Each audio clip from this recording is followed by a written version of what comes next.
Keskeneräisessä kellarissa on tullut aikanaan suunnitteluvirhe. Me on pantu keskuspölynimurin toi suulakepistoke hässäkkä aivan liian keskelle seinää, kun tää takana oleva ovi oli alun perin piirretty suunnilleen tähän kohtaan.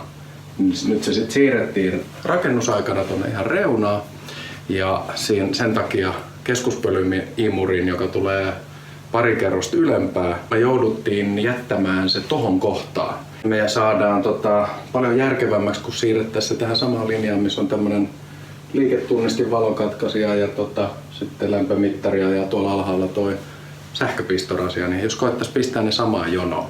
No tää kun on edes jotenkin enemmän käyttökelpoista puolta, niin ehkä me sitten kuitenkin koitetaan saada se avattua tuolta seinän toiselta puolelta.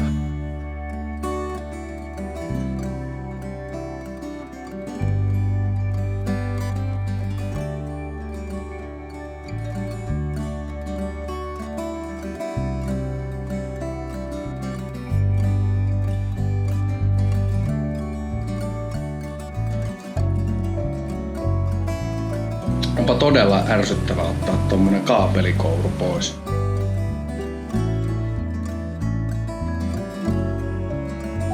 Oi hyvää päivää.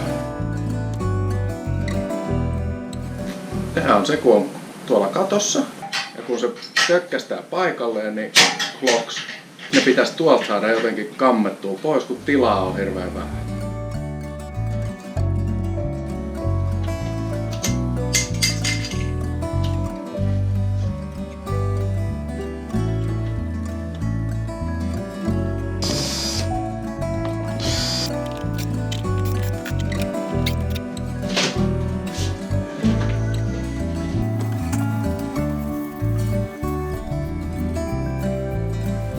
Enpä muistanutkaan, että tää tietenkin meni näin päin. Niin.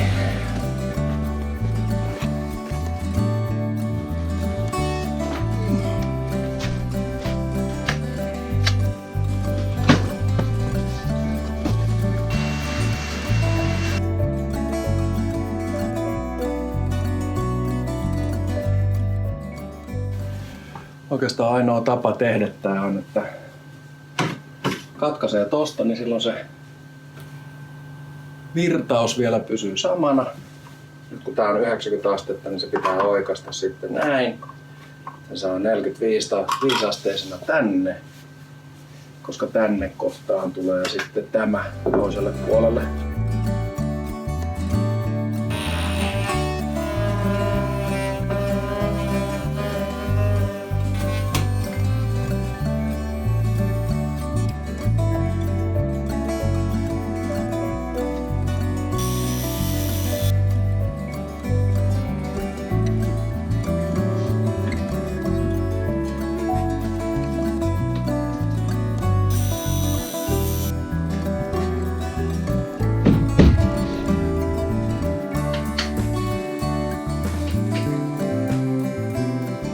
Täällä on tämmönen sivutukihomma. Se on tuolla täällä, niin se on jäänyt tonne väliin. Se pitää leikata pois, että saa ruuvit irti. Niin ei kun toiselle puolelle taas.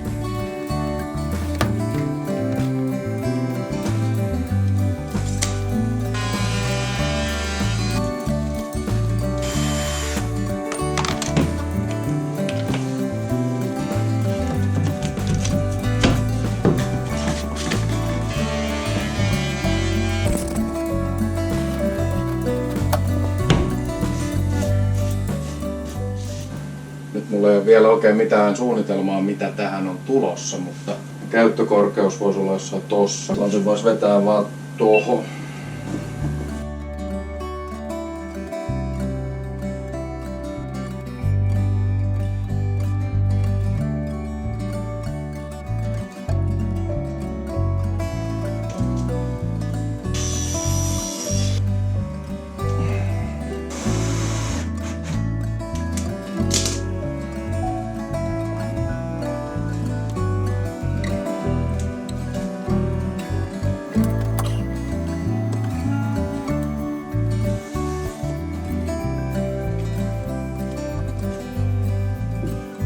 Piuhat tulee siis tuolta yläkerran töpseleistä ja jokainen kytketään sarjaan, että kun se luukun avaa, niin imuri käynnistyy.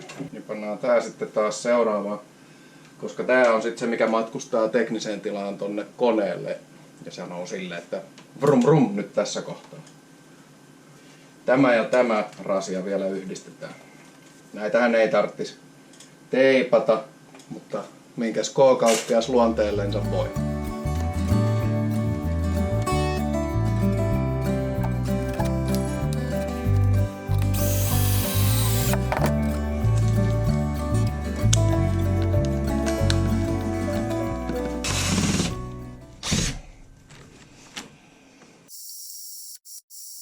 Sitten vaan seuraavaksi kuvat arkistoon, että muistaa, että missä kohtaa mikäkin on.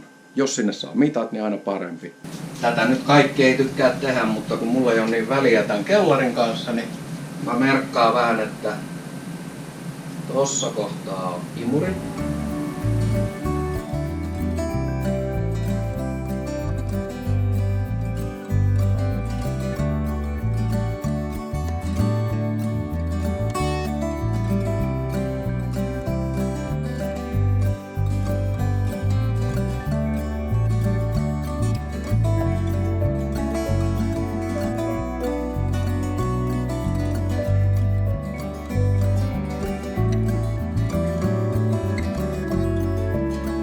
Jälleen kerran huomataan se, että suurin osa duunista on niin kuin se oheistoiminta, eli tyhjentäminen ja kohta sitten taas lappa takaisin tavaroiden paikalle laittaminen. Tää on aika vanha Kyprox-levy, täynnä reikiä. Jossain kohtaa saatan ne sitten oikasta ja tasoittaa ja maalata päälle. Katsotaan vähän, tää nyt on kuitenkin varasto, niin pitää miettiä, että mitä tehdään.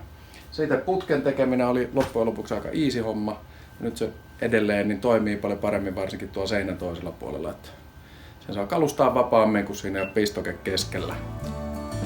Jos koet, että tästä on ollut jotain hyötyä tai muuten haluat katsella näitä videoita, niin paina sieltä sitä subscribe-nappulaa ja tykkää, jos tykkäät ja kommentoi sinne alakenttiin. Niin tervetuloa seuraavaan videon pariin sitten taas ensi kerralla.